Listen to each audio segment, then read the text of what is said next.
Chasing the 20-incher Susquehanna River podcast is brought to you by these great companies. Railblazer, think outside the tackle box. Kayak Cushion, for them long days on the water. Achigan brand, the official brand of smallmouth bass. Blue Mountain Outfitters, Susquehanna's local kayak shop. Ken's Jigs, need a custom jig? Don't look any further. Nico Fishing Baits, next generation of soft plastics. And Undercover Baits, get hooked on Undercover Baits. Thanks for watching and welcome to the show.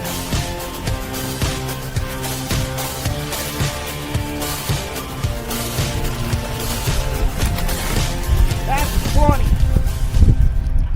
That is a 20. Grab your gear, let's hit the water. Paddle and fin where the vibe gets hotter. Kayak fishing, straight talk, hear the stories unfold. Salt and freshwater adventures bold. With multiple hosts, yeah, the crew's all here. Casting lines in rivers, no need for fear. From the east to the west, we're making waves. Join the tournament hype, see how it raves. Paddle and fin, we're on the go. From the lakes to the oceans, let the good times flow. Fishing tales and triumphs will paint the scene. Give reviews and profiles, you know what we mean. Bring special guests, every episode shines. This is kayak fishing, where the world aligns. Alrighty. What's going on, everyone? Sean, how you been? I still haven't done much fishing. I fished a little bit from the shore, but I am just chomping at the bit to get out on the kayak, man. So how about you? Yeah, I was planning on going out yesterday and today, but I just have so much stuff to get caught up with here. I got all my reels spooled. I tied some more jigs. I'm ready to go now. So all I need to do is have another day off and have some warm weather, and I'll be out there for sure. Nice. Michael Bradley's in the house. What's up, Michael Bradley? Always the first one to chime in, my friend. Scotty Hepner, what's up, fellas? And Jeffrey Riddle, sorry you have to watch the replay. No problem. As long as you watch, that's all we can ask for. Welcome everybody to Chasing the 20-inchers, a Susquehanna River podcast. We're excited because the river is finally thawing out here in Pennsylvania. Our home river had a lot of ice on it for the past couple months. Still got some ice jams here and there, but for the most part, that stuff's gone away, Sean. Yep. I was out on Friday fishing from the bank, and there was still a lot of ice chunks floating, but at least they were moving downriver, and there was also a lot of debris. The river was really, really dirty and all sorts of stuff floating by, but hopefully a couple more few days of the warm weather and we will be done with all that nonsense and it'll be ready to go. The ramp at the lighthouse there was open, so I was happy about that, but nice. You could get a kayak in if you wanted to. Totally might have been forward to getting dodging out there. Some icebergs, but yeah. Well, why don't we get into the river levels right away? And the river levels are brought to us by Railblazer. Think outside the tackle box. All right, we'll start things off with the Harrisburg gauge, and that is looks like it's dropping back down. I don't know. The last time I was up there, it was still pretty icy, but I haven't been up there for a week or so. So it'll be interesting to see what that looks like. But it looks like it's starting to come back down to a pretty low level there. So yeah, it looks like Monday was like 10 foot. I think that might have been ice dams or, giving way or something. Yeah. Yeah. All right. Well, then we'll go to the West Branch, Lewisburg. Lewisburg is also headed back down to normal at 4.50 feet. After that, we'll jump down to Marietta, kind of down in my neck of the woods here. and that is also tailing off towards the bottom. Hopefully that's all just the ice melt going away and kind of getting back to normal levels. But that one's dropping down to 37.39 feet. Yep. And then last but not least, the North Branch Towanda. Towanda's on an up. A little bit of a rise there. A little bit of a rise they got going on. 3.17 feet. So yeah, that's probably also from ice up there. Yeah, I'm guessing. Yep. So yeah, the river levels are brought to you by Railblazer, and for all you guys out there that never really heard of Railblazer, they make stuff like this. So this thing here is a little spool station where you can lock the line in there and stick it to a table. It's like a big suction cup, locks in place, and you can spool your stuff without actually having somebody have to stand there and hold a pencil through your spool for you while you're spooling your stuff up. So yeah, check them out. We have a discount code for them for 25% off. So we'll show that later in the show. And also they came out with a really cool phone holder. And this thing is solid, man. You put your phone in there, you can shake this thing as hard as you can and your phone will not come out. So they got products like this all for your kayak. I have a suction cup I put on this too, and I use it in my car. I have a couple of these, so check out Railblazer, guys. We got 25% off discount for them. All right, and we'll jump on over to our photos of the week. Our photos of the week are brought to you by Achigan brand outerwear that man we love. I'm not repping any today. Carlisle's got us covered though, yeah, Free the Fighter. I love that motto. That's a cool motto. So we'll start off with number 1, Charlie Rustler, with a nice. That's a largemouth. Yeah, I was going to say that looks like a largemouth, but that's a 23.5-inch largemouth. That's down in Florida. I guarantee it. That's a nice fish. He was down in Florida for the Bassmasters, and I think he got the biggest fish for that hour. Gotcha. That's awesome. Yeah. That's a huge fish. That's beautiful fish. All right, then we have Jared Clare with a nice walleye. I think he's on the Susquehanna River. Yeah, that's walleye are fun too. Good eating apparently too. I've never tried it, but all right. Next up is my buddy Jason Young. I fished with Jason quite a bit this summer or last summer. So thanks, Jason, for sending that in. Jason normally tunes in, but he said tonight he's got a meeting he had to go to, but he will check out the recording too. So Jason, thanks for sending that in, and nice fish, bud. Yeah, beautiful fish. And next we have Jeff Davis, another largie. I think I saw that was his first fish of this year. So congrats for busting the slime off of this year, getting a start.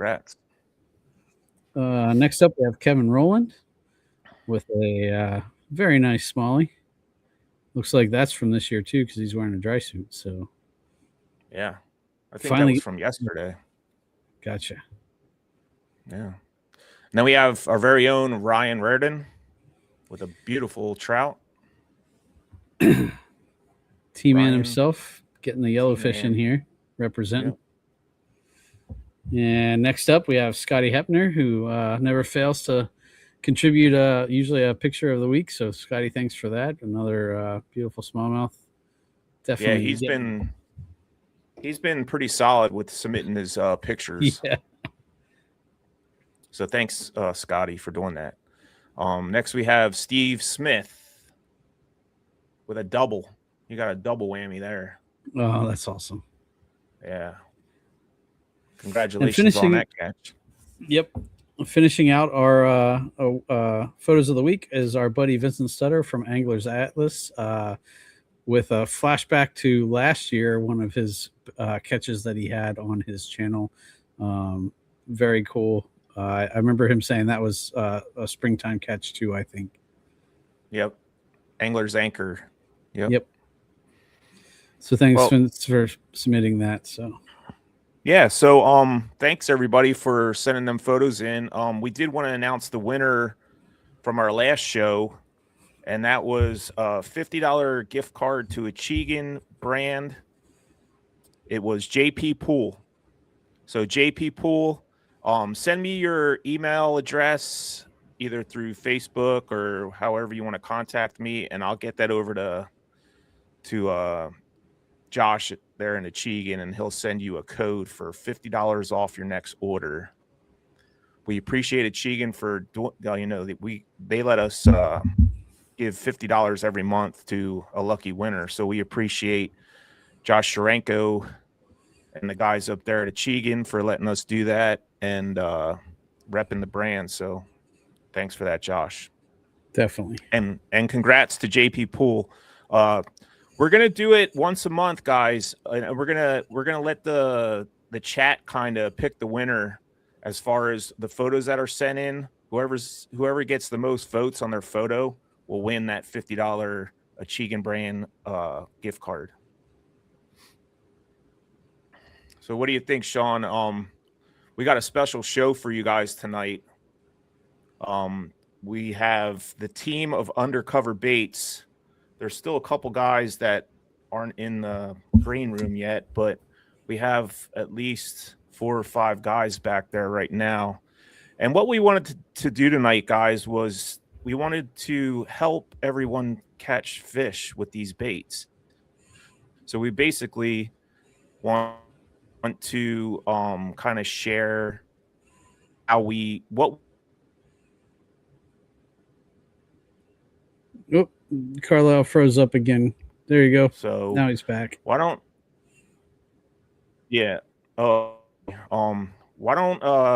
what we're gonna do is we're gonna show how we use these baits and how we fish them, and hopefully can help somebody catch some fish. So we'll bring on the members of the team that are on with us right now. We'll start off with the man himself, Randy. He's busy pouring baits and stuff. So Randy, we're going to bring on everybody else too here. We'll fill up the screen. Welcome, guys.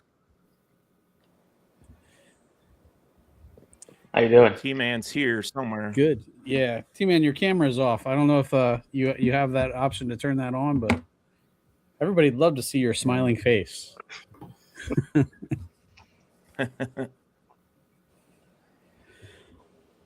So what's going on, fellas? Yeah.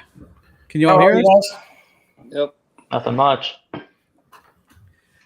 I guess we can start off by just going around and letting everybody introduce themselves. And we'll start off with that and just, introduce yourself, where you're from, and kind of how you got into fishing with Undercover Baits. Yeah, who wants to go first? Let's start off with Jake.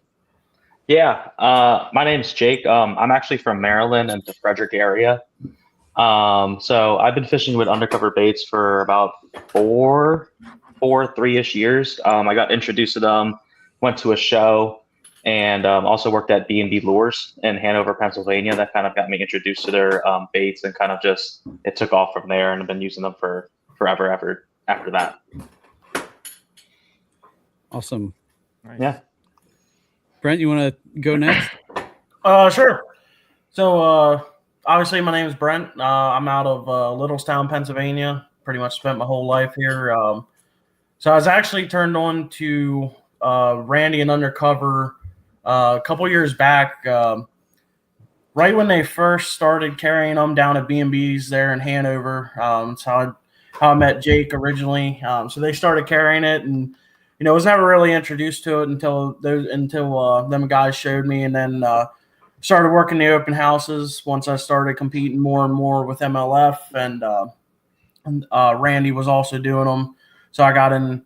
That's how I met Randy, kind of got exposed to him and stuff. So started checking some of his stuff out. And then I was, for the longest time, I've ran nothing but pure fishing stuff. And then spent some time around Randy, learned what he was about, learned his baits and stuff. And we developed a good relationship. So joined up. We used a bunch of his baits last year, and then this year up and joined the pro staff to help them expand even more. So looks like looks like now I'm here for the long run. Nice. Awesome. All right, Larry. Okay, Larry Okonski, live in the Harrisburg area. Been using undercover baits for probably about 3 years now, and got turned on to them. I just was at a show, picked up a pack, and another mutual friend had exposed me to it.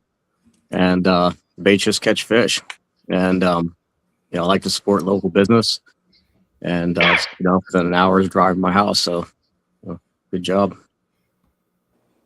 Nice. What about Bill? How you doing, Bill? Good. How you doing?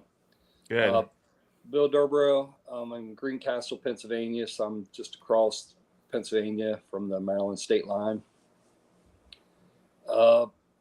Actually got introduced to Randy by Jake Harshman.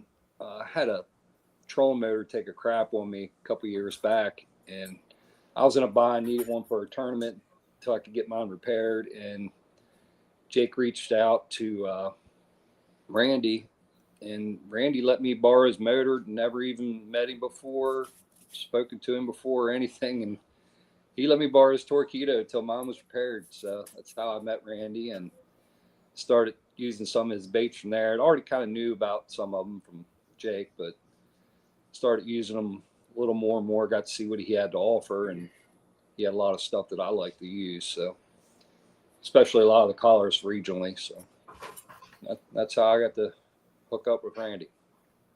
Nice. T-Man, are you there? T-Man. Oh, yeah, he is. Lord help us. And there goes the show. No. T-Man, just in time, brother. We were just kind of getting everybody introduced. Just tell everybody where you're from and how you got introduced to Undercover Baits. So, I live up here in Old Dauphin, PA, right by the statue that everybody talks about. Josh Sims hooked me up, and it all started with, hey, try this color fluke and then try this colored swim bait. Well, after that, the rest was history. And yeah, that's the only swim baits I throw now, and the only flukes that I throw. Yep. That's basically how my story went too. Josh Sims threw me a pack of baits after a tournament one day, and he said, try these. And I was like very intrigued by the smell of them at first. I was like, wow, man, I'm in love with the smell, first of all. And then once I started using them, and then it was a Morning Dawn swim bait. I was putting it on the back of the Morning Dawn chatterbait. And then I started fishing with Larry, and Larry really got me into the Twitch, which is the fluke style bait from Undercover. And yeah, the rest is history after that. They straight out catch fish. What about Randy? Does Randy want to talk a little bit how you got started in this business, Randy? And where did Undercover come from? Where did it all start? Man, it started back in 2012. I think is when I first made my first bait, caught my first fish on it. So I was just making it for me and some buddies. And then a friend of mine, Dan Worley, he's my R&D guy. And he used to work at Sportsman's Warehouse or Sportsman's Dish. What the heck was it? Something Sportsman's. I can't remember what it was. It's been so long ago. Old age getting to me. He told me, he's like, man, you need to sell these in the store. I was like, yeah. I didn't want to do it. Didn't want to do it at first. He kept bugging and, telling me, giving me confidence and everything. It's like, all right. So we gave it a shot, and it just took off from there. I mean, I remember first throwing them in some old Ziploc bags, but it's like, you got to start somewhere. So that, and now I got my own custom bags made up and everything. And I don't know. I just I enjoy doing it. I enjoy all the pictures that I get from people. Helping people catch fish. That's pretty much what I'm all about. So heck yeah. So what was the feeling like when you caught that first fish on one of the baits that you made? Oh man, dude, I don't know. I can't even remember. Like, it's been so long. Yeah. I'm sure it was awesome. You know, I mean, it's Yeah. still to this day, you know, I catch a fish on something that, like, even when I'm out testing baits, you know, testing a new color or something like that, you know, you catch a fish on, it's like, wow, okay, maybe something I can create does work. It actually catches fish. You know, it's just one of them things, man. It feels good. Heck yeah, brother. Sean, what about you? How were you introduced into undercover baits? I would say probably maybe 3 or 4 years ago, at one of the shows I stopped and picked up. I think the Little Stoner was the very first thing I bought from him, and that was kind of, and the Helgramites as well. We'll talk about these a little bit later, but I used the Helgramites and the Little Stoners, and then just last year, Larry kind of introduced us to Randy, and from there, I kind of started dabbling in everything that he has, and really kind of got used to throwing a bunch of his stuff. So I'm just looking forward to keep learning that, especially the Twitch. The Twitch last year was probably one of my most favorite baits to learn, to use, and definitely excited to see how this year goes now that I've kind of been introduced to the whole lineup. Nice. All right. So what I wanted to do, and it was Larry Okonski's idea for this show, was to, you know, have everyone on the show talk about different ways that they use undercover baits. We'll start off with Jake first. What we're trying to get out of this show is, guys, we want to see everybody catch fish. That's especially the owner of Undercover Baits, Randy. That's his main goal, is for everybody.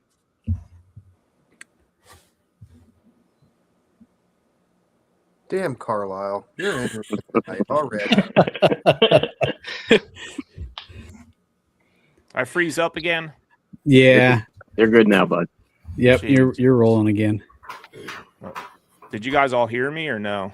Yeah, we are basically what the idea is. It kind of came through that we just want to everyone's going to go through their favorite baits from Undercover and kind of describe how they use them, just so we can help everyone kind of get started with catching fish on these if you've never heard of them, and kind of give you an idea of how we use them. So we'll go ahead and let Jake get started. Yeah. So I brought two baits. I brought the little tubes and the Helgramites. So I guess I'll start out with a little tube. So fun story about these is that I never really threw a tube for about the most time that I started fishing. And Randy was like, "You've never thrown a tube ever." Because like I always threw Ned rigs and just finesse fish a lot. And he threw me a pack of tubes. He said, "Try PT Customs." So that's kind of like my favorite color right here. And after he introduced me to PT Customs, the little tube, it's been like lights out for me. Anytime you see me on the river on the kayak or anything, PT Customs is always on there. I usually like to rig them just like a normal tube head. I like to use the Ken's jig tube head, also the Gitsit tube head, because the Gitsit tube head's a lot older. And what's cool about the Gitsit tube head, when you rig them up, instead of like your normal teardrop tube head where it falls straight down, the Gitsit tube head actually kind of twirls as it goes down, and it gets a lot more bites. So I mean, this is the PT Customs tube head right here, and then I'll just do it. It's the same thing for both tube heads. I'll just shove it in, and then kind of just have the line tie come out. But I mean, the tube has been for me like the number one thing I caught most of my fish in this past year, fishing it with. So I mean, this is it right here. Just kind of rigging it like that, and it is. I mean, it's lights out for me. I mean, there was a day of a tournament where I was struggling, put on the tube. I probably caught over 40 fish in like 4 hours, just in eddies and stuff on the Potomac River, on the Upper Potomac. It's an awesome bait. You can always catch them on them. But majority, 9 times out of 10, I'm just going to rig it on a normal like tier head. And I like to have the hook exposed. I don't really fish like the stupid tubes and stuff like that, because you get better hookup ratio with the hook open. Nice. And what's your go-to jig head weight for that? Like, what do you usually use? Yeah. 9 times out of 10, I'm using a 1/8 ounce jig head. I don't really overcomplicate it. If the water's moving a little bit quicker, I'll go up to a 3/16 or a 1/4 ounce. But 9 times out of 10 is going to be a 1/8 ounce. Just kind of casting it upstream, letting it drift down, and pretty much I'm letting the current do all the work. And then if it's stuck in like an eddy or something like that, that's when I'm going to start moving it, dragging on the bottom, maybe a couple little hops then and there. But majority of the time, it's the current that's doing a lot of the work. Randy, what does PT stand for? PT Custom.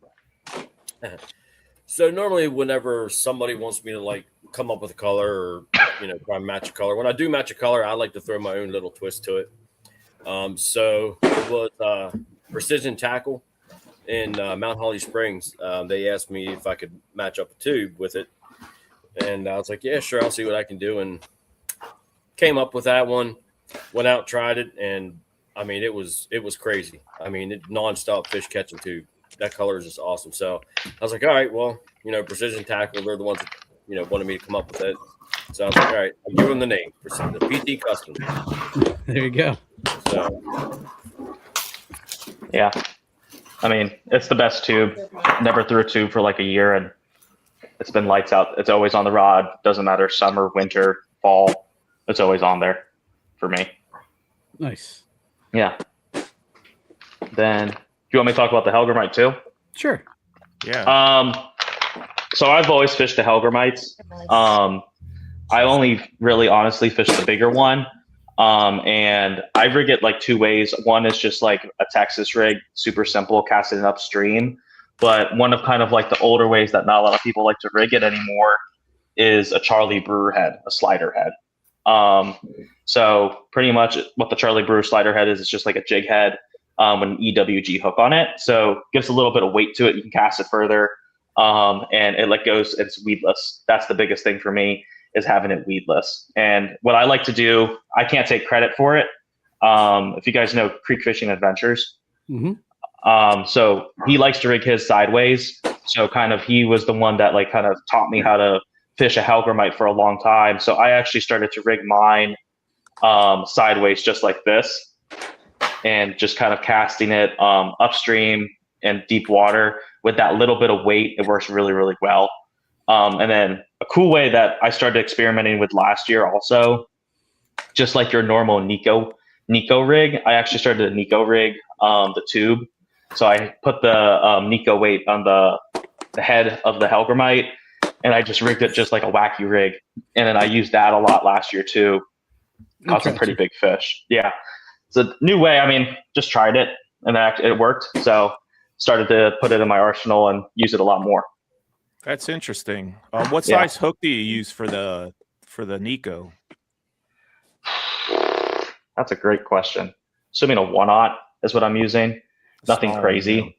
Yeah, nothing crazy. I like to use I have the weed guard on it, but nothing crazy. I mean, you can use it without the weed guard. You'll be fine. But it just feels better to have the weed guard on it. And then you can always also throw it just on like a net head too. Always works. But those are kind of the slider head and just weightless is kind of my 2 favorite ways to rig the Hellgrammite. Nice.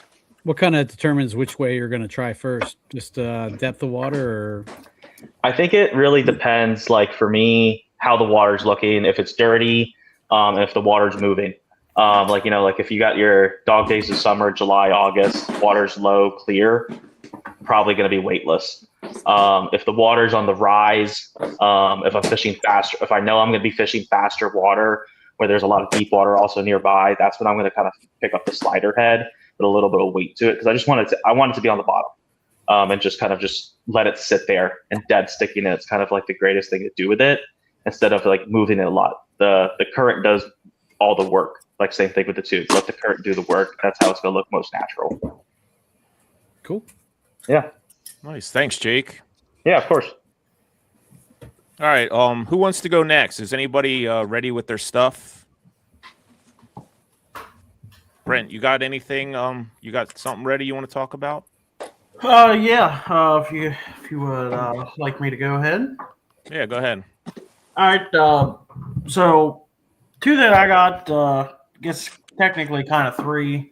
One, the Boogie Bug, and 2, the Devil Tail. Boogie Bug, We have bigger size and a smaller size of it. So I'll start with that.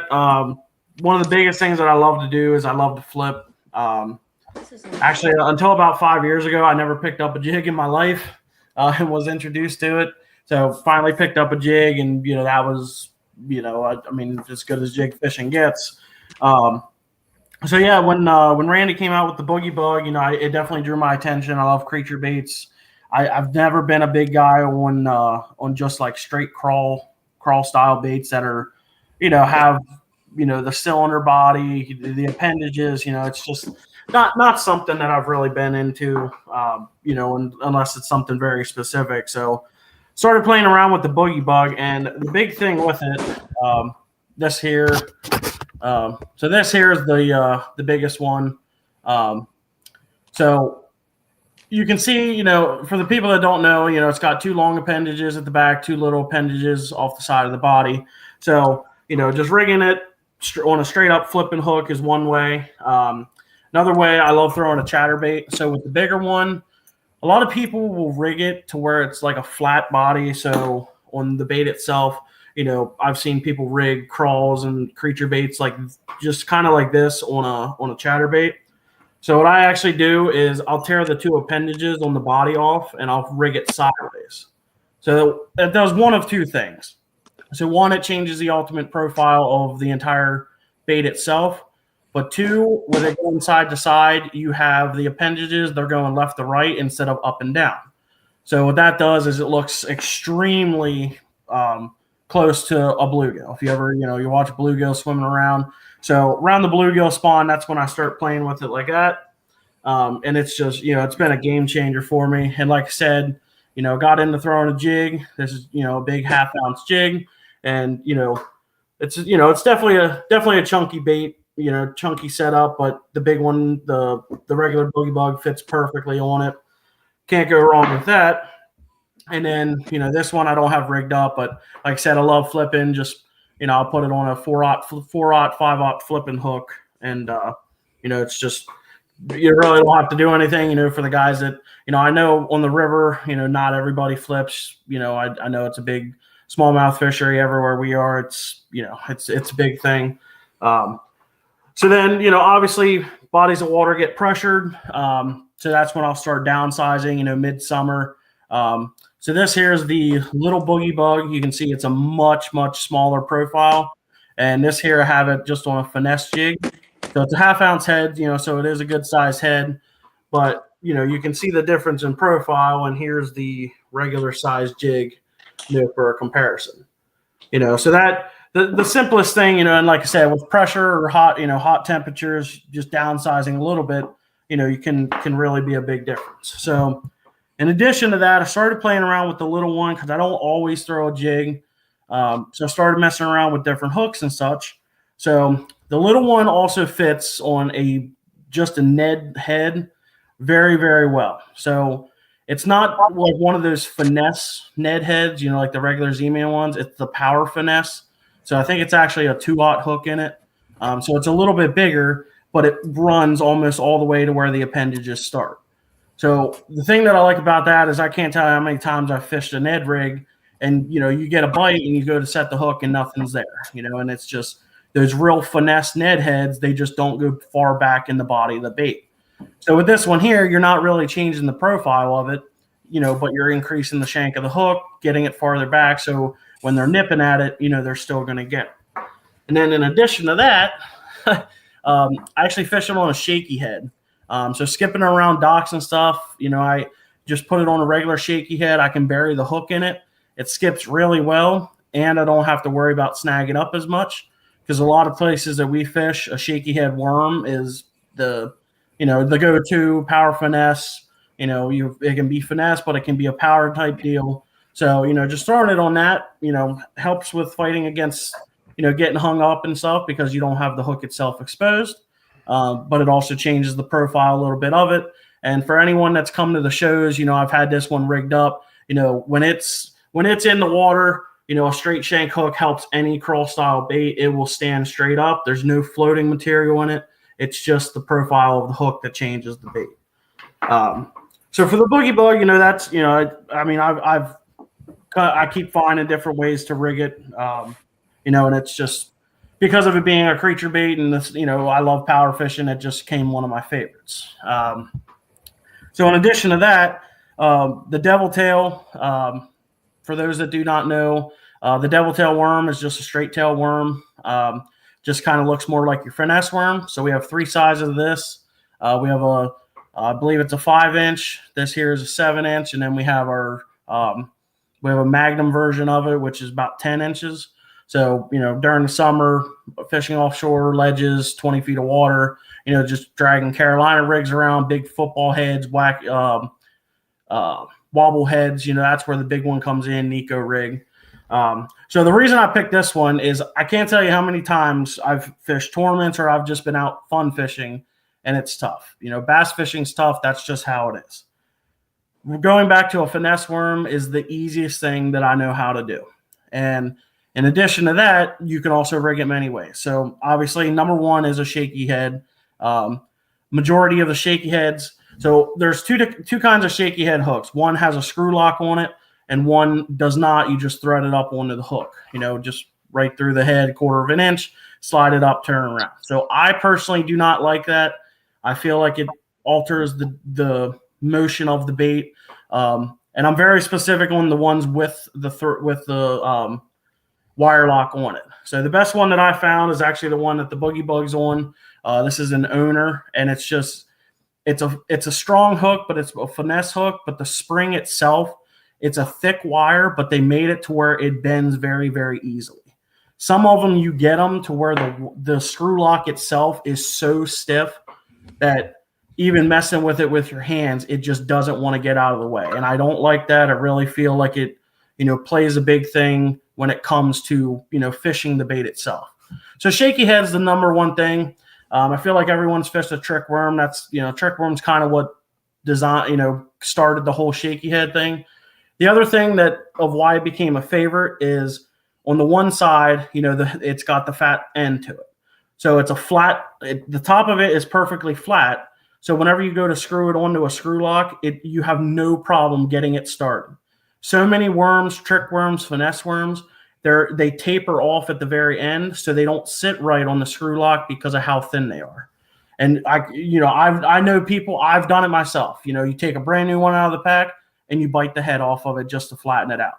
With this, you don't have to do that. And that's what really started it. The other thing, I know Jake said he does it with the Helgramites, is a slider head. So I was introduced to a slider head. I'm going to be honest, I don't personally care for the weight to be mounted to the hook. So what I do is I just do a Texas rig. I will take just a tungsten weight, put that on my line, and then I'll tie on either a regular worm hook or an EWG hook, 2-aught or 3-aught, depending on what size that I have. And then if I want to peg it and have the weight down at the head, I can. If I don't, which I usually let the weight free, and I'll just throw it around. And it does the same thing as the slider head itself does. The only difference is if you go, I usually fish it with a 1/16 ounce tungsten weight. The big thing is specifically down on the Potomac during the summertime, you're fishing 6 feet of water, but the grass that comes off of the bottom, it comes up about 4 feet. So it's really only 2 feet under the surface. So with fishing a 1/16 ounce weight, you don't have to really worry about the current, but as it hits the water, it's only got to go 2 feet. So it hangs down in that open strike zone very, very long. And as soon as it gets to the grass, you can feel the tungsten hit. And that's when I'll, give it a little twitch. And as the weight comes up out of the grass, the bait is just getting to it. And as soon as it starts to pull away, they'll come out of the grass and smack it. And that's why I keep it separate. And it's just, it has not let me down. It's caught big fish for me. It's caught small fish, and it's caught numbers.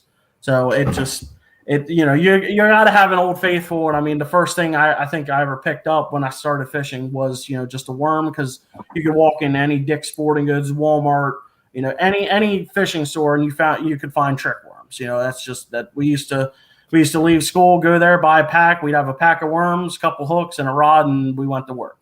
So, but yeah, I mean, I love the whole lineup, but for sure, those two come together. power and finesse. They're my 1-2 punch pretty much no matter where I go, with the exception of when I'm on a hard bait bite. Nice. Well, before we get to the next one, we're going to take a 30-second commercial. We'll be right back.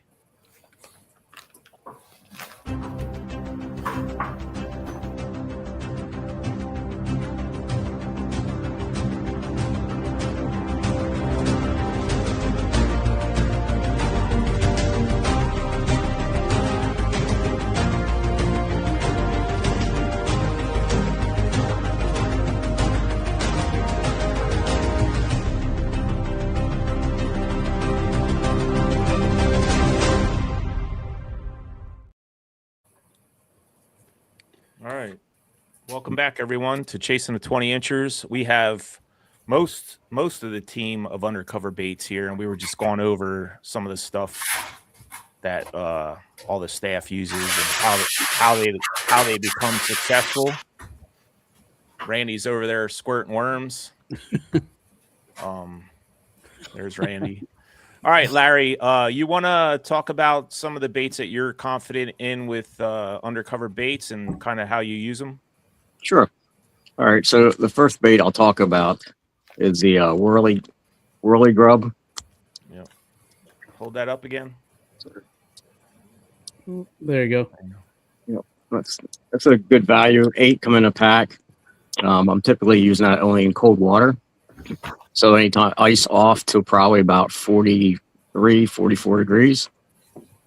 That's And perfect timing right now. yeah, I'll be using that this coming weekend. The great part about this is its flapping tail.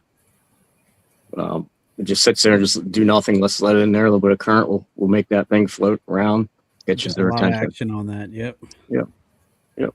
And most of it's, my favorite color is goby and apple pie. Just rigged on a, I just have to have a handy Z-Man nethead bait hook. Yeah, Works just as well. nice. And then sometimes dress it up on a jig. That looks pretty. So, and again, just find netty, pitch it in there, let it sit on the bottom, wait for the tug. Pretty simple. It's like you'd work a tube or any other bottom jig. But I solely believe that flapping tail, all it does is pick it. Definitely works. And then I know you want to talk about the twitch. You and I rig it a little bit different. I do use screw lock, which threads in real easy. And I'm mainly throwing my twitches. It's just a needle of the G hook. I throw it that way versus nose hook because I'm throwing on a bank, across logs, trees. I'm really throwing it weedless. And my hookup ratio is a little bit better with that than I believe with the nose hook. And also I don't go through a lot of baits. Yeah. Now, is that the regular size twitch? That is. Yeah, I don't throw the small one anymore. I'm looking for an aggressive bite, which typically is the bigger bait. So Nice. And you usually throw it weightless? I do. Yeah. I very rarely, I'm talking 3 foot or less. I mean, it's subsurface is what I want, so I'm not worried about weight. Gotcha. Yeah, I know when they're on that thing, they're chasing it before that thing even hits the water sometimes. Oh yeah, for sure. If they're on that, any bit of top water bite, or and you got a lot of weeds floating, grass, you do really well with them. Nice. But that's all I got, guys. All right. And what Thanks, size Larry. EWG do you use there on that, Larry? Do you know off the top of your head? That's a secret one. I won't spill that one yet. Okay. All right. No worries. Thanks for your information, Larry. Yeah, I mean, I can tell you. Yeah, I mean, it's a 3 or 4 size hook, but the brand, I'll keep that a little All secret good. right now. All good. Yeah. Yep. Yeah. All right. Wow, Larry, maybe I wanted to try a new hook. Yeah. You don't work your trout anyway. And I'll figure it out. Oh, you probably already have. So All right. Bill, you got one heck of a little storage thing going on behind you there with baits. Very impressive. Yeah, that's the part that looks organized. Everything else is a complete mess. What do you got for us, Bill? I thought I would just cover a range of chatterbait trailers. There you go. That'll work. So just one specific bait. He already touched on one, but it's kind of one that's kind of my spring staple. Because, of course, dirty water in spring, chatterbait's a big player along with spinner baits. But Definitely. when it comes to your dirty water, stain water in the spring, I like to throw the boogie bug, full size one, on a jackhammer. That thing looks sweet. Yeah. I just found with the boogie bug being 4-inch baits, bigger profile, and it seems like it stays down better in the water column. You can beat and bang down in the bottom and the rocks a lot better than say a paddle tail or a typical minnow profile. It stays better. It doesn't have that lift. Definitely. Nice. Definitely. So I like that in the spring. I prefer that. And then, of course, kind of what Undercover's known for, their chatterbait trailer, is their booty shaker. Oh yeah. That's the blazing crawl collar, which will play here in spring as well. Oh yeah. Of course, that on just a jackhammer. Yep. I was going to say one of the coolest things about Randy's baits too, a lot of his chatterbait trailers, they were purposely made to match up to Z-Man colors very, very well. So that definitely makes it really easy to match up with some of Z-Man's kind of cooler colors. Absolutely. That, and he makes some pretty killer regional colors that most of us are aware of, and this is one of them here. Susquehanna. Susquehanna. Also run the paddle tail. I think it's the 375 rib tail, and I'll run that on the gold shiner collar. It blends perfect, but it's a great regional collar. Oh yeah, definitely. Carlisle's the first person to introduce me to a shiner bait on a jackhammer. Yeah. One of the first times I met him. Yep. Yeah, I threw that swim bait on a underspin last year and in the fall and did pretty well on it. Then he also has the little booty shaker, which I believe is Randy might have to correct me on this. I believe it's a 3-inch or 3 1/4 maybe. Can you hold that up next to the full size one? Yeah. There you go. That's for like mini. That's for like mini max or something like that, right? You can throw that on the baby jackhammer. The baby jack. Baby jack or the mini max. Yeah. Yeah, mini max, baby jack. You get the clear water situations in the summer, heavy pressure, and that's when I'll downsize to this baby size. Nice. Damn, Bill, you got some gray hair going, man. That's called what I name that? Marital gray. Marital gray. Marital gray. And it's something I just started playing with, and I didn't get them till late in the year, so I didn't really get to mess with it too much. But I'm looking forward to using it more in the summer if we get a lot of clear, shallow water again. Randy came out with that Recon minnow. Oh yeah, I like that thing. Which I was using, of course, it's made for drop shot. I was going to say, yeah. But this is that in the Susquehanna color. Mm-hmm. And it's a killer drop shot bait. But I'm putting that on the baby jackhammer. Okay. Oh yeah, nice. I like it. So I'm looking forward to trying that in the summer with the low clear water conditions when I downsize, because that thing's just going to have some killer action on it. Oh yeah. Heck yeah. Serious hunting action on that thing. Yeah, definitely. Sweet. Very cool. You got anything else there, Bill? And I didn't tie one on because I was digging through this mess I have. I couldn't find them. But we get in those mid-year, even the late year, if we happen to get a lot of rain and really get, dirtied up pretty good, which we haven't had here recently, but I'll switch out my paddle tail and I'll throw a 5-inch paddle tail on the back of my jackhammer. And I'll throw a 3/4 ounce and I'll beat and bang that thing off the bottom with a 5-inch paddle tail. Okay. Nice. Dropping the It's definitely a juice. different kind of kick when you got a paddle tail back there. Yeah, it just has that thump, a little more thump to it. Yep.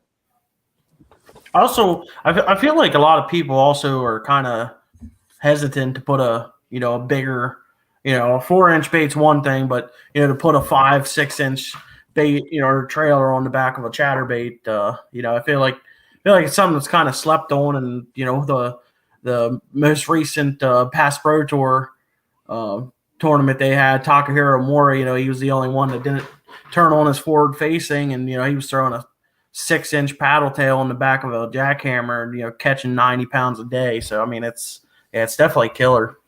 Yeah, they can't eat what they can't see. So Yeah. give them something they can see. Yeah, and if they can't see it, that 5-inch gives enough kick, they can find it. And you talked also about throwing it on that heavy, like the 3/4 ounce. And one of my old on the old paddle and fin, Armando Soler, he has the Bass Kayak and Beers. He's kind of went out on his own now, but he used to tell me all the time that he loved using those really heavy chatterbaits to get down quicker, and then also to slow roll on the bottom, just get a little bit of, that you didn't have to crank it quite as much to get the thump, and it was down on the bottom already. So he swore by that. So that's cool that that's working for you as well. heck yeah. There's something I got onto a couple years. It's something I got onto a couple years back when I was pre-fishing for a tournament. I can't remember which one it was, but it was like a September event or something, and we got some rain and it dirtied up. But we was only like 4 foot high, Harrisburg Gate, so I mean we don't blow it out or nothing. And typically everybody goes straight to the bank, super tight to the bank. And I was noticing that I'd get like 10 feet off the bank, pull my lure up out of the water, and I was seeing fish even in the muddier water, like right at the surface chasing. And I'm like, man, they're not tight on the bank. They're like getting in cover off the bank that you can't see. And that's what turned me on to that 3/4 ounce chatterbait with that big paddle tail. I started doing that, and there'd be wood or chunk rock you couldn't see. And instead of getting tight to the bank, they would just tuck behind that little bit offshore stuff. Yep. And you beat and bang that through there, and I started picking them up, and it really keyed me in on that. Nice. Very cool. Is that pretty much all you got, Bill? That's all I got for chatterbait trailers. Yeah. Awesome, that man. was some good stuff there, Bill. And I mean, you hope can put a Twitch on there as well. I didn't bother tying that up, but yeah, I know a couple people that put Twitches on the back of their chatterbaits. Yeah. Yep. Really good. Good stuff, man. Thanks for all that information, and I'm sure that all the people that are listening tonight are going to be thankful for that too. T-Man, what you got going on there, T-Man? I know you're going to show some trout lures. Oh no, I was told that old Brent about a bracelet he received yesterday. What was that? Say that again. About a bracelet he received yesterday. Brent. Oh yeah, I definitely ended up with a bracelet, not the one I was going for. Was trying to get another member, Mr. Sims, to help me out. Get me a nice little bracelet to help support the game commission, but got to be a little specific on color. Pink really doesn't go with my hair. So. So I watched him walk away from the table, and I knew he had a bracelet, but I knew it was probably a pretty good color, because his face was red as an apple. But hey, I will say, it did work out. He got me a sticker too, so I made out on something. There you go. There you go. Casey's asking, what are the top sellers? That would probably be a good question for Randy. Top sellers. Oh man, it depends on the time of the year. Like wintertime, a lot of the little bubble butts, the Ned style baits, whirly grub. Let's see. Springtime, smaller, the little crawls, I guess. And I think I do sell a few of the little boogie bugs in the springtime too. But definitely, like the most that I sell will probably be tubes. I would say tubes and swim baits probably be the biggest ones. Cool. Nice. All right, T-Man. What do you got? Save the best for last, just to get on Bill's nerves. He chose trout worms. I'm leaving. Hey, well, it is chasing the 20 inches, but it doesn't say bass or trout. It could be either or. True. Yeah. True. We didn't specify. Well, it's actually a pretty funny story about this. So I get a messenger message from Mr. Randy back in December, I believe it was, and Josh said to him, "Hey, Randy reached out about getting into that, color-wise, what to do." I guess there was a couple of shops down by Randy that were asking, "Hey, can you do this?" And I was blunt and told him, "Keep it simple. Don't go crazy with it."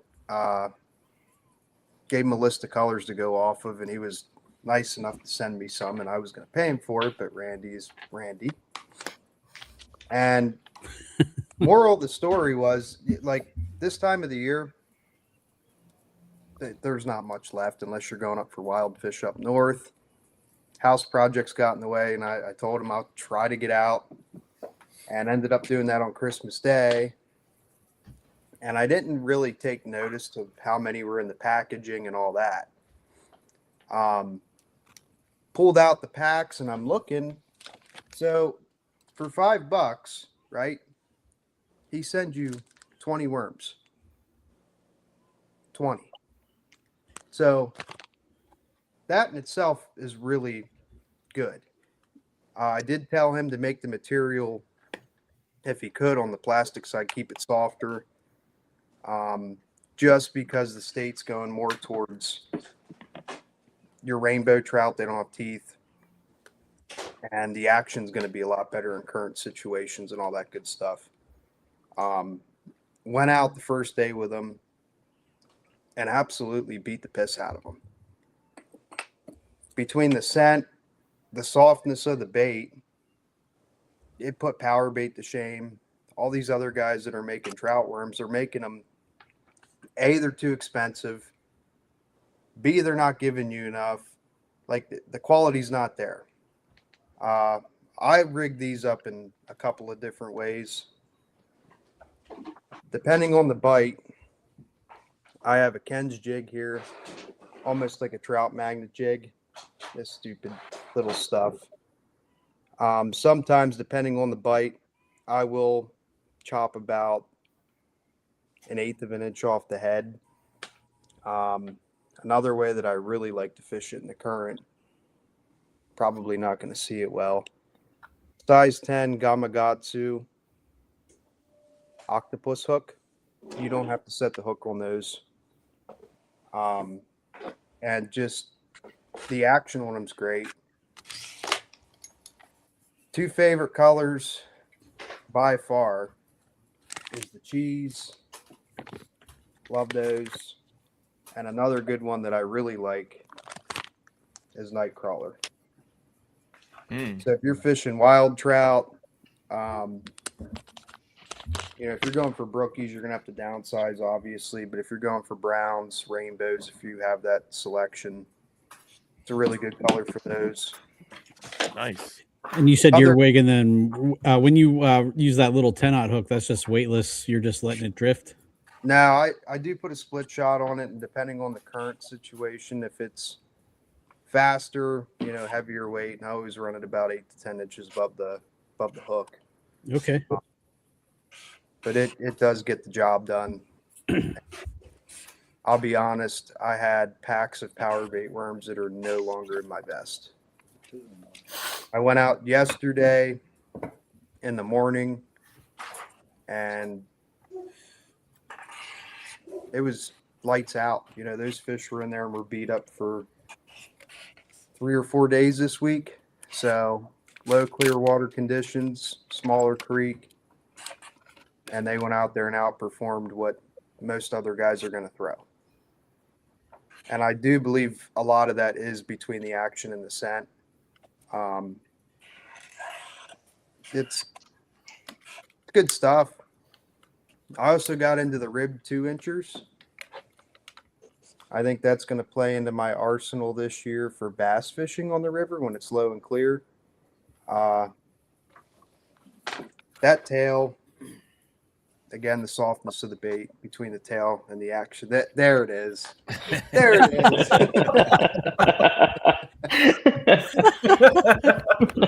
Wow. I just never can't catch a break. At least my yellow trout jump out of the water and get bigger than a smallmouth.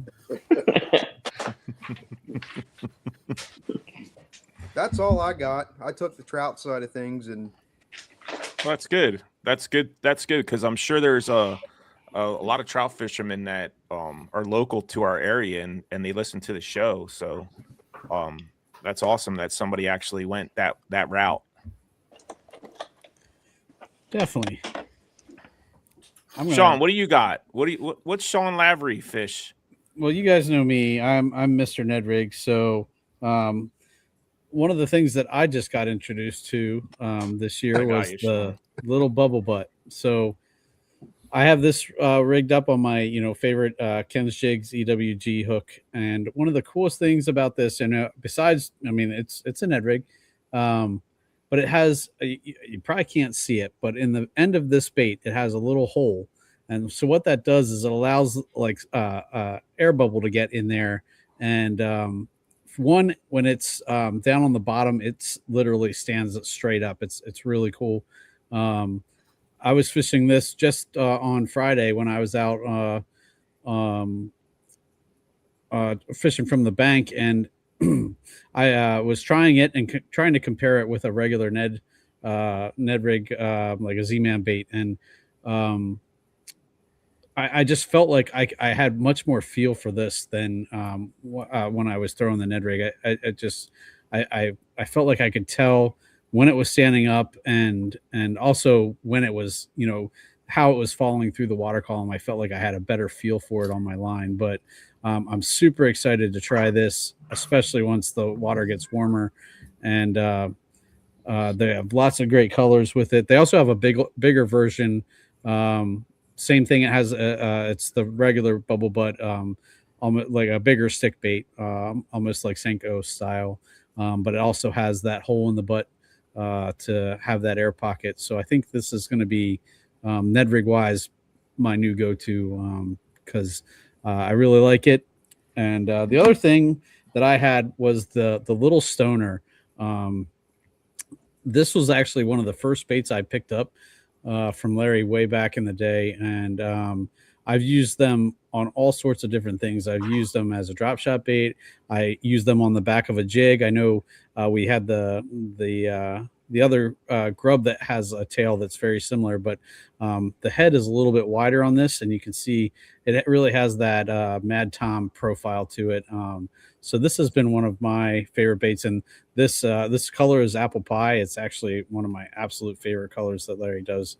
I really have had a lot of luck with this bait on the river, both on just like a regular Ned head, and like I said, on the back of a finesse jig. In the cold water, I've had a lot of luck with that as my jig trailer, like a finesse jig trailer, and just regular wacky rigging it. I've had a lot of luck too.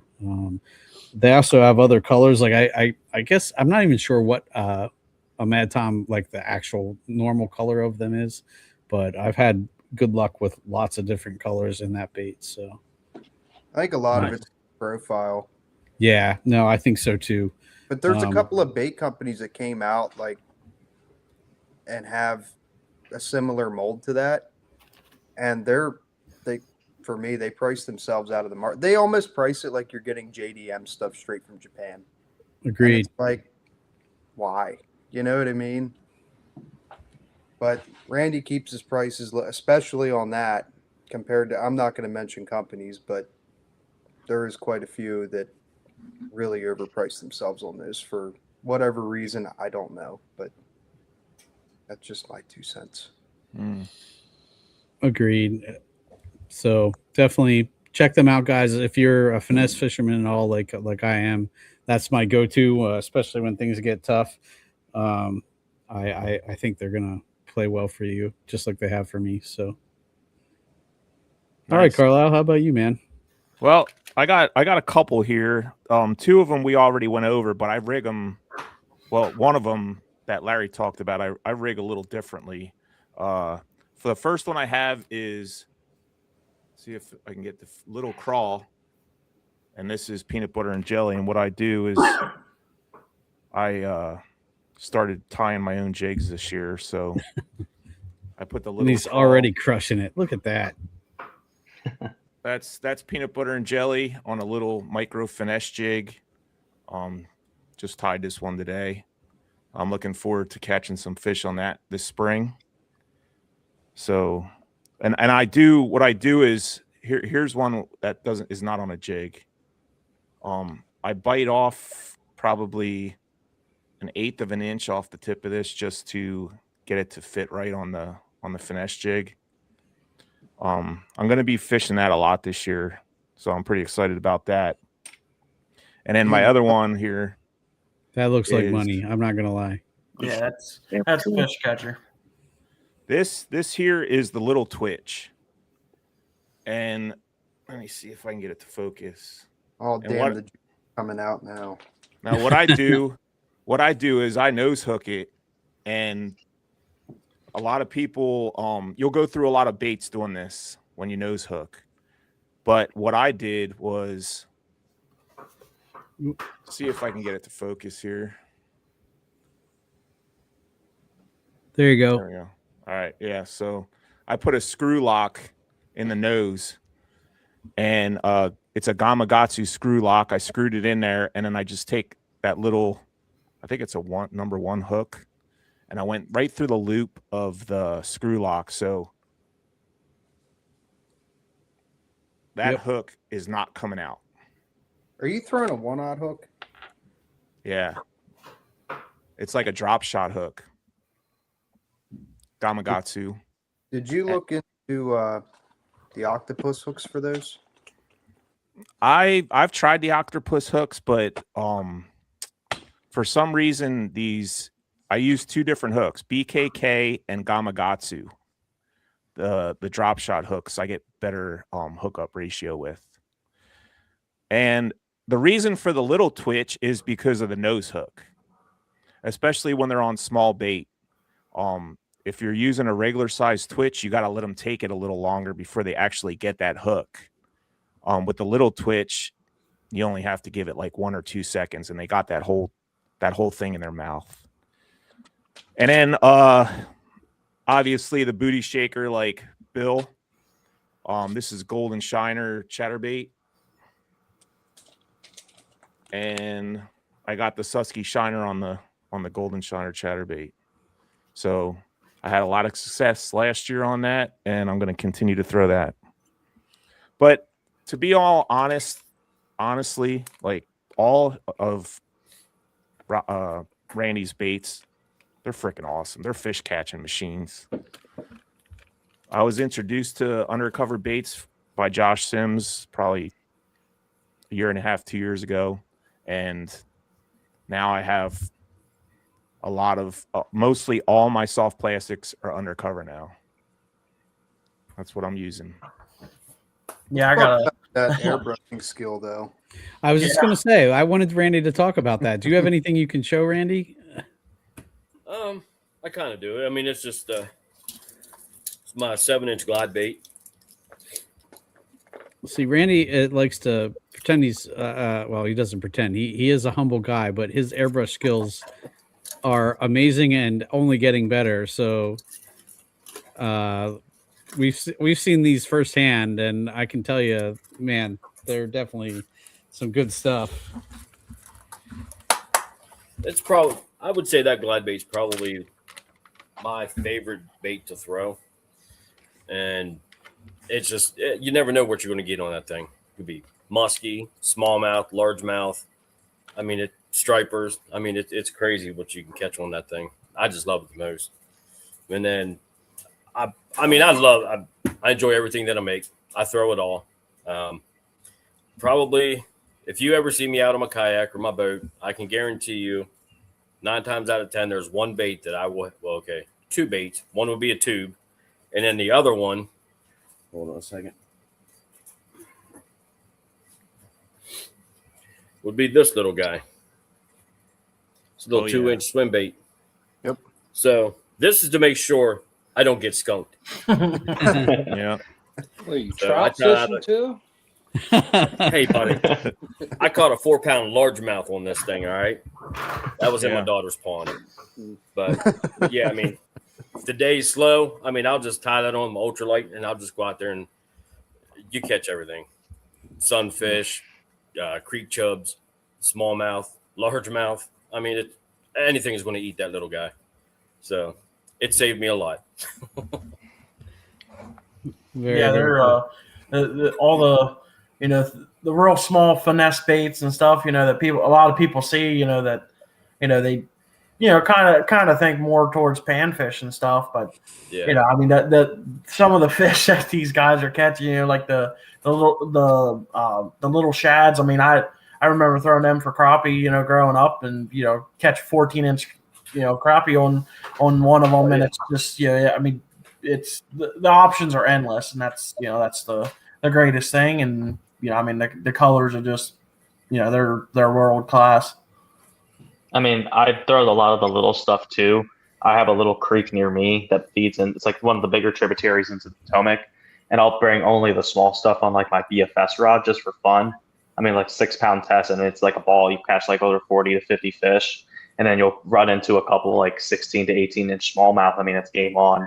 And just using like light line, a lot of guys don't do it anymore, but it's a lot of fun, and it's a really good way to catch them. Oh, what a rookie. You got to use that BFS 4-pound test on the Susky. That's where you become a man at that point. Now, so just, you know, real quick on the side, if you don't mind me asking, directly for Randy. So, for those, you know, I know Bill had mentioned it. You know, we have a lot of regional colors, Susky Shiner in particular. So when you design, you know, when that color originally came out, was that strictly, you know, to be, you know, based off of just the Susquehanna, or was it intentional to match the Golden Shiner chatterbaits, or just, you know, did you just kind of make it and then somebody put it on and figured out it was perfect color match? Were you talking about the Susky Shiner? Yeah. So that actually, I got a picture from a friend that was out on the Susquehanna River, and I think they were throwing like a crankbait or something, and they ended up snagging a little bait fish, and it's like, it looks just like that. And I was like, well, I'll see if I can, you know, mix something together to kind of match it. And one day I like put that together, and it's like, hey, gave it to Dan or someone. I think it was probably Dan.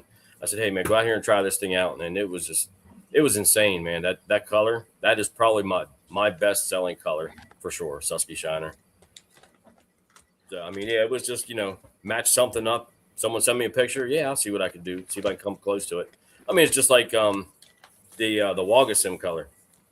You know, I got, what was it? Josh wanted me to do, what the heck? What do they call that color? It's a mega bass color. Wagasaki. Yeah. So Josh asked me, you know, hey, can you match this on a soft plastic bait? I'm like, I don't know, never tried it, but I'll see what I can do. And Larry was kind enough to give me one, because, you know, you guys know me. I I don't buy that expensive stuff. I'm a cheap guy. You gotta stop shopping at Walmart. Most of the time. Most of the time. Yeah, I heard enough about that one. Yeah. But Team Zedco. yeah, so I was like, yeah, I'll give it a shot. Hey man, there's nothing wrong with Zebco. But I haven't used one of them in a long time, so you know. So there's another one, Susky Magic. Susky Magic matches the Smalley. What is that? Smallmouth Magic. Smallmouth Magic chatterbait. Yeah. Yep. I mean, to the T. It's awesome. Oh yeah. And I had that color before they came out with that Smallmouth Magic chatterbait. So they matched it to you. I highly matched that one. Yeah, it's actually it was a Kitech color, Smallmouth Magic. But I like throwing my own little twist on it, you know, adding some different flakes or something like that to it. And I mean, there's another one, you know, there's Kitech discontinued the Sexy Violet, I think is what they called it. Yeah. And, you know, I had a customer come to me and say, hey, man, I think you can match this? They don't make it anymore. I'm like, well, sure, I'll see what I can do. And I did. And I mean, sometimes it takes me a little while to get it. But when I do get it, it's like, if it's not dead on, it's because I changed it up a little bit just to be a little different, you know. So now, which is now my purple haze that's what I call purple haze, but it's just Josh, Sexy Violet. I remember that. Yeah, and for everybody that's watching, you want to buy some baits, right here's the code. Chase 20 at checkout, you get 10% off of your undercover baits. So now's the time. He's making the baits. You're gonna get some fresh ones right out of the batch there. Oh yeah, because so the show that we did Saturday, the oh my goodness, Yellow Breeches show. I will have to say that was probably my best show that I've had since I've been doing shows. Awesome. I mean, it was an awesome show. I think they said they got like 1,100 people through the door.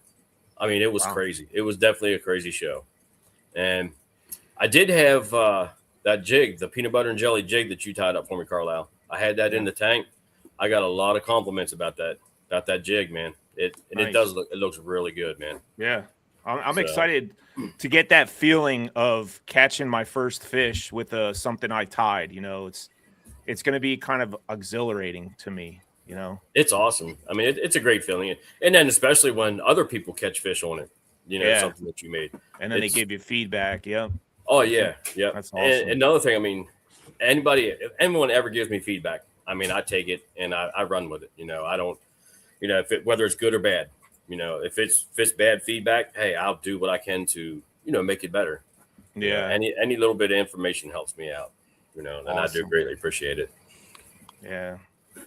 Well, we appreciate everyone coming on. Go ahead, Brent. Sorry about that. No, you're good. I was just gonna say, that the finesse jig, you know, that you had tied. I mean, I can't tell you how many people we had ask, you know, between, you know, Randy showing it and me just happened to overhear it, or, you know, I turn around and Jake's got baits in the tank and everything, and people were asking, you know, hey, what's that one? And, you know, I mean, the amount of little crawls that we sold, you know, solely from, you know, that bait itself, you know, and, you know, we had people, you know, wanting to buy it, you know, and, you know, we just, that's a prototype, you know, just kind of playing around with it. But I mean, it's just, it's such a good match. And, you know, I know I talked to Carlisle there at the, I think the Monaghan show, whatever show it was that you had them, you know, it's very hard to find finesse jigs to begin with, but a lot of these finesse jigs, you know, aren't really finesse. And, you know,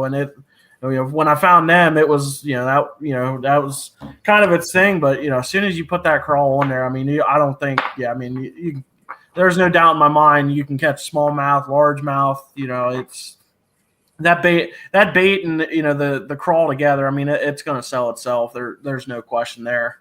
Yeah. Oh, yeah.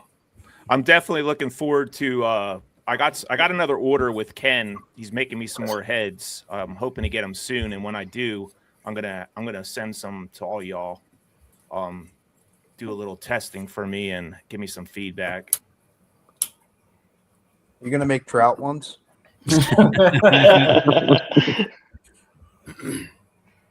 I told you I got that really small. I think it's a size 4 hook, 16th ounce jig. I mean, that would be perfect with my baby crawls that I have. I think that would look really good. Yeah, I had to get you some. I did see those on Saturday.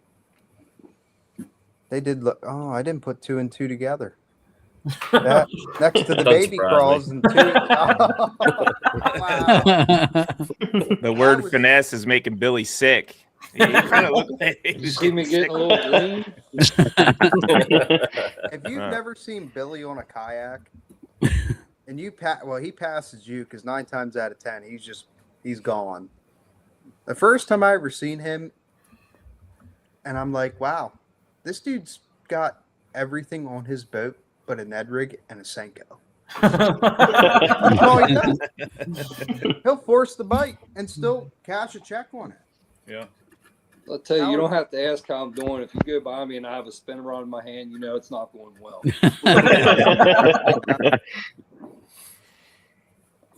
I mean, that's good you confirm it, though. I was going to question whether or not you even owned one. Oh, I do. Carlisle, can you blow up Billy's picture again? Yeah. Huh. So I see a bin with an orange label on the top. Oh. It says Ned rig. He has Ned rig. I have I have 2 Ned rig boxes, actually. Yeah. Can I buy that first Ned rig box off you? No questions asked. Yeah, No. that's some sneaky stuff. Did you see the amount of dust that came off that when he pulled on it? Hey, I do have to fish Lake Erie sometimes, so I got to have that stuff. Yeah. Oh, damn. I want to check out Randy again.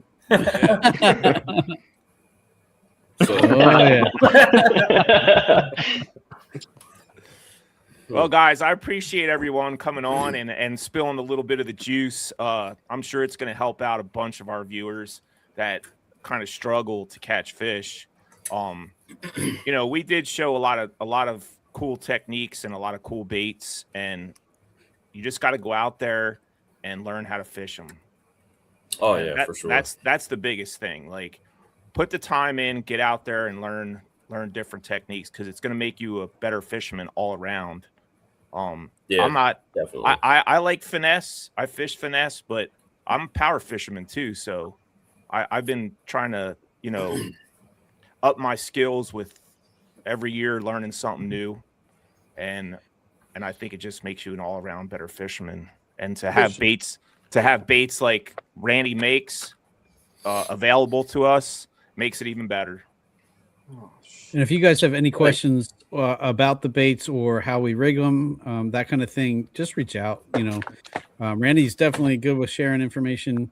I know most of us here, there's a few things we keep, to ourselves that, a little bit of secret sauce. But for the most part, everybody's pretty open with how they rig them and how they use them. So definitely reach out if you have any questions. We'll be happy to help you. Or even if you have an application that you're wondering, anything about it that you might want to ask Randy, about, feel free to reach out. Can you make me some of these? What the heck is that? Well, if you'd stop shaking it, Ooh, That's a JDM. that's a wake bait, isn't it? Yeah. The game crafted. Yeah, I'm it sure don't I work could on find something. It don't work on the river. It's in the trout box. You tell me how Smalley wouldn't hit that. They were not a fan of that. But Believe it so I do have one more show. This will be my last show coming up this Saturday. It's in Berkeley Springs, West Virginia. So that one, it will be, I'm just going to have all my discontinued stuff. It's usually what I take up there because they have I guess it's the high school bass club. Or it's a bass club that they have up there. And there's kids up there. I mean, they work their butts off at that show. And now I enjoy it. I go up there and at the end of the show, I'll give those kids an empty bag and I'll say, all right, hold it open. And I just dump stuff in there for them. That's just the look on their face, they're just happy, so it makes me happy too. and then after that, we have B&B's open house. So that's what is that? The 19th, 19th to the 22nd of March. Yeah.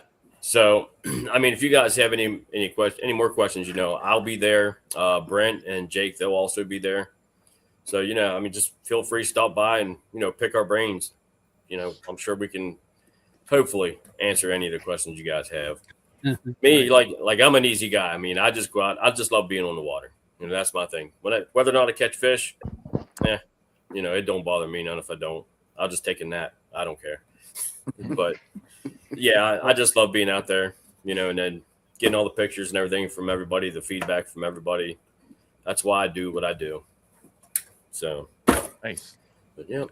Does the gold brighten up your day though when you see that nice yellow trout? That was a pretty fish. Sure. Oh yeah. I'm not gonna lie. I mean, when I was a little kid, I didn't know any better. I went trout fishing, but now that I've grown a little bit, I like my smallmouth, my largemouth. Yeah, but look at the coloration on that. Look at the coloration on that. It's so unnatural and so beautiful. I always like them because you can spot them from a mile away. Well, that's when you use the gun like take the old 30-06 and blow a hole in the back. There it goes. That's a PA. There we go.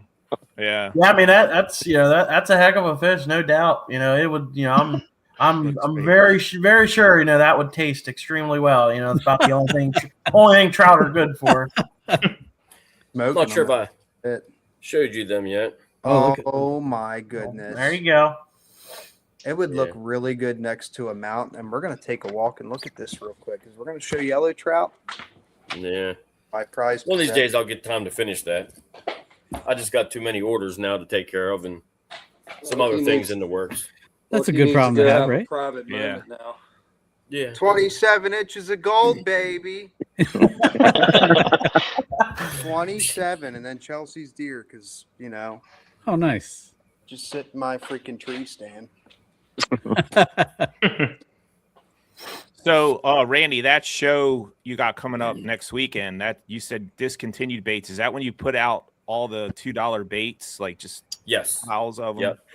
Oh yeah. So I'll have 5 tables, 5 8-foot tables with baits just scattered everywhere. Yeah, that's I mean, when you do that, that's awesome.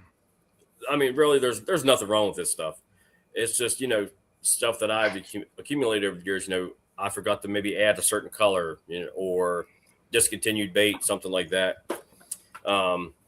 This stuff still catches fish. Oh yeah. If it's not a good enough seller for me to keep making them, I can't hold on to them. I gotta let them go. So I figured, $2 a bag, you can't beat that. You can't beat that. Nope. You walk out of there with a big pile of baits for pretty cheap. So. Oh yeah. That's awesome. Before we go, I seen a comment. Somebody was asking. Where is it? Let me see if I can find it here. All right. So we're going to go around. We'll start with Sean. Here's the question. What's your biggest smallmouth on the Susky? On the Susky, I have a 21.5 on the Juniata. That's my PV. But Susky, I would say probably like 20.5, 20 3/4. Nice. Mine's 20. Randy, what do you got? I think a 20. 20. That I'm aware of, that I've actually measured. Like I do a lot of jet boat fishing too, and I just catch them and toss them in the water. I don't measure them on the jet boat. But you don't throw them on the bank? You're supposed to throw them on the bank. Yeah. Mm-hmm. Jake, I would say about 20 inches for me. Okay. I would say on the Susky 20.5, but the Upper Potomac it's 20 3/4 for me. I feel kind of special, kind of blessed because I don't bass fish the Susky a ton. My biggest that I had that I measured, and I caught a lot. I grew up on the catwalk there in York Haven. Was 5. It was just under 5¼ pounds, and it was 21¼ inches. Caught from the catwalk. We were fishing catfish that night, and we got there early, and we actually went out wading, and I caught that on a Storm 360 search bait. Just over 21 inches. Nice. Fancy glitter boat guy. Yeah. Now, before we get to Larry, we're gonna show something real quick. Hello, sir. What's happening, guys? Hey, did you do any kayak fishing at all? This is a kayak table? Yes. Kayaks are awesome. Nothing to piss me off. You guys clog my ramps, Wait get a my second. way, my shoes. Are you one of those jet boat guys? Oh, yeah. I live God. and breathe jet boats. Yeah. I don't know how many times you guys have tried to run me over. If you're in my way, I'm going over you. Just get out. What's this stuff here? That's if you're fishing from a jet boat, you're probably not interested in that kind of stuff.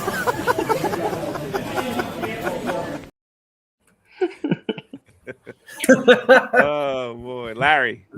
Yeah, I was gonna come on tonight as pissed off Larry too, or angry Larry, whatever you want to call it. Man, you got a heck of a temper. Yeah, I left it go. Little guy, big temper. Yeah, but yeah, no, I fish out jet boats too, so it's all good. I'm gonna tell you, it was caught on a jackhammer, and it was 20 3/4. I'm sorry, no, it was on a mag draft, 20 3/4. That's my biggest. 20 Susky. 3/4. Nice. Yep. You weigh that fish or? I did not. No, it was an October fish too. Well, I know you caught a pretty big one this year in the fall. That weighed like close to 5, didn't it? I wish I had a scale with me that day. That one was probably the heaviest one I caught. That was on Randy's tube. Nice. Audacious. But that was like, that fish was only like 19 and a half. But it was like, no, it was 19 and a half, 20, I think it was, but it was really heavy. Yeah, it looked heavy. What about Bill? I have 3 of them that all went a 21¼ Nice. Nice. I haven't been able to beat that yet. That's a nice fish, dude. That's a dinosaur in the Susky. Oh yeah, 2 of them were on top water and 1 was on a spinnerbait. Oh man. I bet they Top were water. awesome top water bites. Yeah, I was Oh, thinking yeah. that. That's like the dropping the bowling ball in the water kind of thing. Yeah, sure. T-Man. 20 3/4 on the Susky and 21 and a half on a creek. What creek? I'm not Jake Houseman. I don't go out and blow out Oh, here creeks. we go. Sorry. Not blowing out that creek. Sorry. So that PB smallmouth on the Susky, was that during one of the KA tournaments? Now, I got that back in, I went out with Stephen Howard, wanted to go out.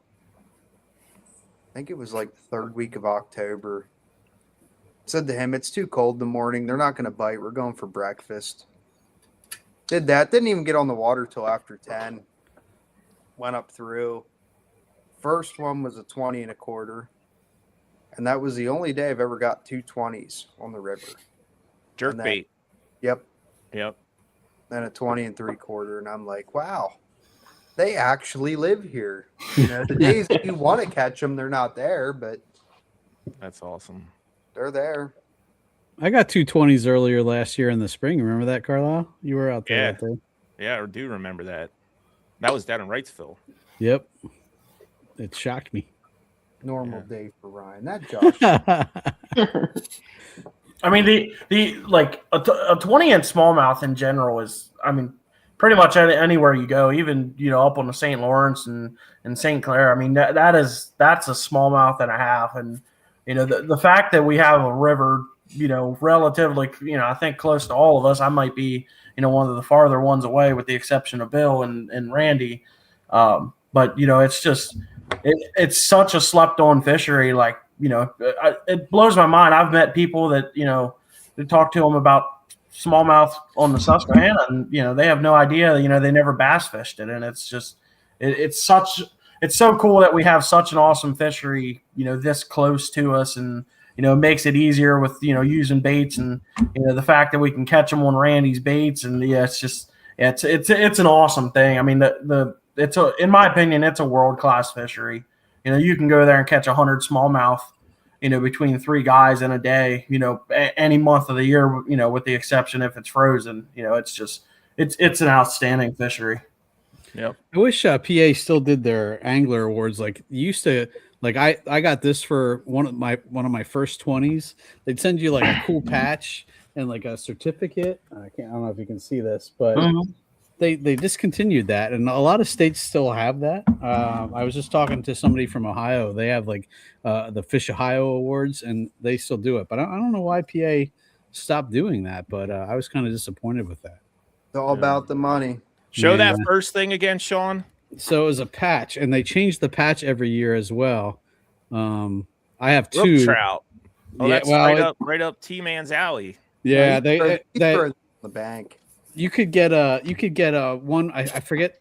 They had a whole list of what they call citation fish. Like for a smallmouth, it was 20 inches. I can't remember what the largemouth was, but all you would do is take a picture of it on the board, measured, and send it into them, and they would send you that certificate and the patch. And I have like probably 2 or 3 patches now from the 20 inchers that I've caught, but they discontinued it, I think, last year or the year before, and I was really disappointed. Maryland has the cool one though. They have the Master Angler Award, and that's kind of a harder challenge to hit. Yeah, Ohio has one where if you catch 4 different species, I forget it's like the next tier up that you can get to. But I think Maryland's like multiple. You have to do like all the species on the list to get the master. It's like I can't even imagine. Like it's all catfish, smallmouth, snakeheads on there, carp, everything's on there. Yeah, I mean, I'm with Sean on like I don't like, and I don't get me wrong. I love Pennsylvania. I'm born and raised here. I'm very happy to be able to tell people that's where I'm from. But it's just with the citation stuff. Like there's some and I know Maryland's big on it, but there's some states that I've been to. I mean, that is like getting citation fish is there's people that they dedicate themselves to getting these citation fish, and it's just it doesn't really it doesn't make sense to me why Pennsylvania doesn't do it. And I mean there's there's some places where you even receive you even receive citations and stuff from IGFA, the Game Fish Association, that oversees world and state records, and you'll receive shout outs from them and media exposure. And yeah, I mean it's an awesome thing, and anyone that's ever gotten one in Pennsylvania, there might never be a chance to to get one in Pennsylvania again. So it's definitely an awesome thing. It's sad. Yeah. Well, their thing now is I think originally when I read it, when they got away from that, was share your fishing story with us with this fish and we'll publicize it. Well, that's great, but I don't really want to see somebody holding a 15-inch largemouth and, I caught this on a $2 popper I bought at the local hardware store. Sorry, if that's, what I mean? I'm all for it. Go out and fish, but get the citations back. I mean, we spend all this money on license money every year. Right. Yeah, have some type of turnaround for the anglers, of all, because a lot of the states that do them, they even have like the junior ones, for kids. It's not just just an all around thing. So it's a return on all the money spent on licenses and stuff. That'd definitely be something cool. Right. They take all of our money, give it to them damn trout fishermen. Right. Got to get them golden trout in the water, Got to get them golds out there. All of our citations is hanging on his wall now. I mean, you know how bored T-Man would be, if it wasn't for all of our license money. There wouldn't be any trout without stock trout. Yeah. What was it? Jason said lab grown fish are hard to catch. My internet. But yeah, they're going more towards that. I think if they'd spend more money on putting bait fish in waters and doing different things, that we'd have better fisheries. But as much as I love trout fishing, I'd rather see the Susquehanna get golden chiner stocked. But that's just me. Yeah, And you just be feeding the flatheads. Yeah, yeah. That's what I was gonna say. You'll see 100-pound flatheads coming out. Oh, they go on the bank. They go on the bank with a 9mm hole through their head. I've seen a lot of carp laying on the bank Sorry, with I just pissed bow off and all arrow the holes in them. catfishermen. Yeah, when I go catfishing and they're not eating bluegills and live bait, I'll tell you, cut trout makes one heck of a bait. Live bass makes good bait too. A nice 10-inch Susky smallmouth on my freaking 10-aught octopus hook looks really good. If you see a letter from the Game Commission in your mail, you know they saw this. Chasing the 20s does not endorse. Should there be a Well, what are they going to do? What proof do they have? You admitted to it. T-Man going catfishing. That'll be the day.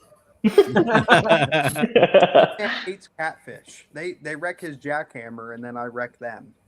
And I'll leave it at that. T-Man goes catfishing.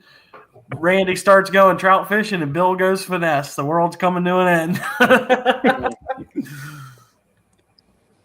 Nah, I'm good. Wow. Thanks, Randy. I appreciate Anytime, bud. I'll make the baits, but I'll give them to you to test out. That's not my thing, man.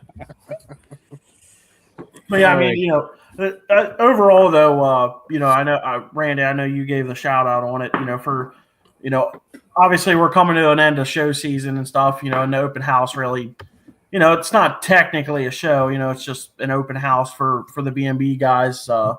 But if anyone's in the area, it's never come to it. I mean, we're, it's all fun and games on camera, but we're all. I've met all you guys, and I've yet to meet anyone that's any different on here than they're going to be in person. So anyone hesitating to ask, it's not everyone has had the exposure and the knowledge and the way the people to teach them fishing. I can't tell you how many people I've had come up to me just anywhere, and they've never fished, but they want to get into it, but they don't have any.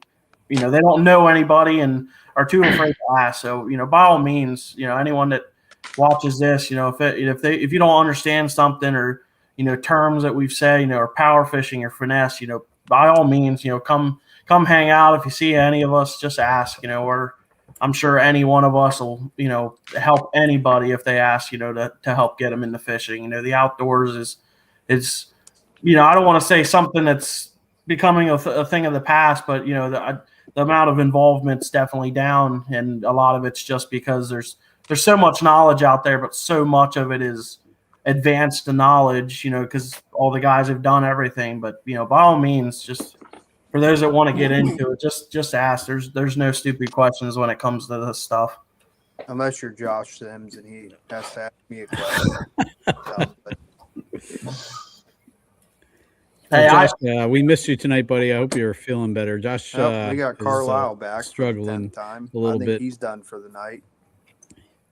He's working through some technical glitches, but Randy, we're going on an hour and 45 minutes here, so He's just shaking his head. Probably try and wrap this up. Where can folks find your baits? We'll go from there. So you can Facebook, Instagram, YouTube. You can also go to my website. It's undercoverbaits.com. B&B Lures in Hanover. They carry my baits.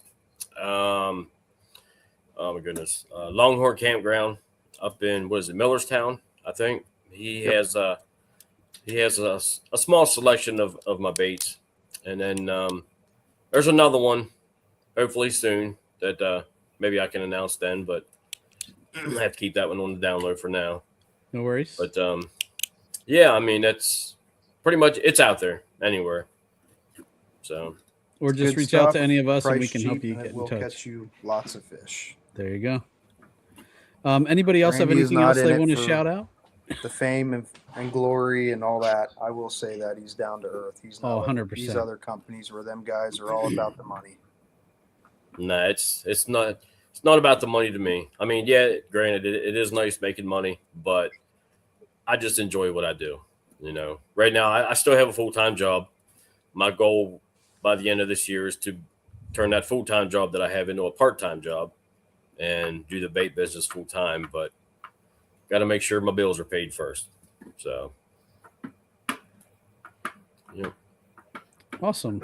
Anybody else have anything else they want to shout out? We just wanted to give you a chance. We appreciate you all coming on and covering. I think Carlisle's tapped out. I got to get up there and help him out. We thought we had it figured out. End this? Yeah, get the good close out. Yeah, I'll finish us off for tonight, and if not, I'll get some more whiskey and we'll keep going. But we better stop then. So before this gets too crazy and turns into like down there and squirt some Friday arms late with Randy night. Tonight. So let me get Carlisle in here so we can finish it off. He's on his phone now. He's on so his phone. Yep, we'll at least get him in here to finish it out, but. We appreciate Carlisle's getting old with technology. Wow. We appreciate you guys coming on tonight. We appreciate everybody who tuned in tonight, especially Him those and of Sean you are on the phone trying to figure out where the hung mute out button is and unmute for button everything is. through an hour and 46 minutes of our silliness. But just keep tuning in. We'll keep bringing you guys amazing content, and we appreciate you all, and we will catch you all on the next episode of Chasing the 20 Inchers. I hope you guys all have a great night. So thank you so much. Appreciate it, Sean. And Thanks, Sean. Sean. If you talk to Carlisle, tell him thank you. Definitely appreciate you guys bringing us on. Yeah, no problem. Definitely. Let's see if we can get Carlisle back in here. He's struggling. I'm here. Awesome. There he is. Hey, finally figured it out. Woohoo. Wow. Yeah. All right. Well, Carlisle, anything you wanted to add right before we sign off? Yeah, I just wanted to say thanks to everyone for coming on, taking the time out of your weekend to come on and share a lot of the juice. And one more thing, I wanted to thank Vicious Fishing. They're one of our new sponsors. They hooked us up with tons of fishing line for the season, me and Sean. So thanks. We'll have a code here soon for them. They're Japan-based company, Japan fishing line. So check them out. And we will have a discount code for you guys soon on them. And that's basically it. I'm chomping at the bit to get out there. I'm ready for spring. Yes. I can't wait to get out on the water with all you guys. Definitely looking forward to that. Fishing. I'll even go trout fishing with you, Ryan, man. Yeah. All right, guys. Well, thanks again. Thanks the everyone cake for stands tuning at in. the boat launches. And we will catch you guys on the next episode of Chasing the 20 Inchers. Have a good night. All right. Thank you for tuning in to the Paddle and Fin Podcast Network. We hope you enjoyed the show. Don't forget, for future shows, like, follow, share, and hit that subscribe button. Make sure you check out our individual channels and accounts too. Want to be a guest on one of our shows and talk of adventures, gear, or products? Contact us. Thank you for watching The Noob Show with Matt Gibson, Chasing the Tide with Dustin Nichols, The Rusty Hook with John Rapp, The River Run with Adam Fraser Pross, May Contain Fishing with Daniel Woodcock, Chasing the 20s with Carlisle Esterly and Sean Lavery, Friday Night Bites with Brian Schiller. Thanks for tuning into the Paddle and Fin Network. Subscribe and always wear your PFD.